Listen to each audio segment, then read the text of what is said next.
মিথ্যা বলাটাও আমাদের জন্য একটা কালচার হয়ে গেছে।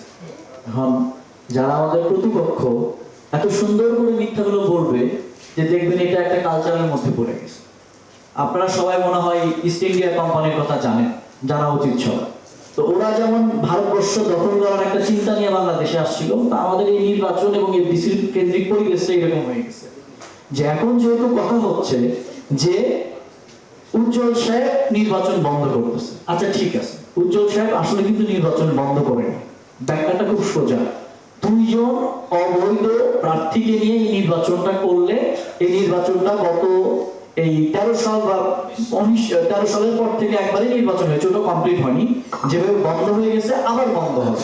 তাহলে উজ্জ্বল সাহেব কিন্তু নির্বাচন বন্ধ করেনি। উজ্জ্বল সাহেব বলছেন যে দুইজন অবৈধ প্রার্থী যারা আছেন তারা নির্বাচন করতে পারবেন। আমি এগুলো আইন ল কোনো কিছুর মধ্যে যেতে চাই না। আমার একটাই কথা যে এখানে কি আবার মধু আছে যে এই যে ভোটাধিকার কথা বলতেছি, তাহলে আমরা এতদিন ভোট দিতে পারতেছি না কেন? দুইটা মানুষ শুধু যদি তারা একটা বা দুইটা বছর, তারা কিন্তু দেখেন ওই যে ইস্ট ইন্ডিয়া কোম্পানির কথা এই জন্য বললাম, তারা কিন্তু আমাদের ভারতবর্ষের রক্ত শোষণ করার জন্য আসলে ব্যাপারটা এরকম হয়ে গেছে যে আমি যদি বসতে না পারি কাউকে বসতে দিব না। আর কিন্তু কিছু না। আজকে মামলার কথা তারা বললাম, মামলা তো শুরুই করতেন আমাদের প্রতিপক্ষ দল, তারাই তো মামলা দিয়ে আজকে 10টা মামলা তারা দিচ্ছেন। তো মামলা শুরু করে আপনি এখানে এসে বলতেছেন কি না ওনারা মানে আজকে ভোটাধিকার বঞ্চিত করতেছে। ব্যাপারটা এরকম না। আমরাও নির্বাচন চাই, আমাদের কথা একটাই।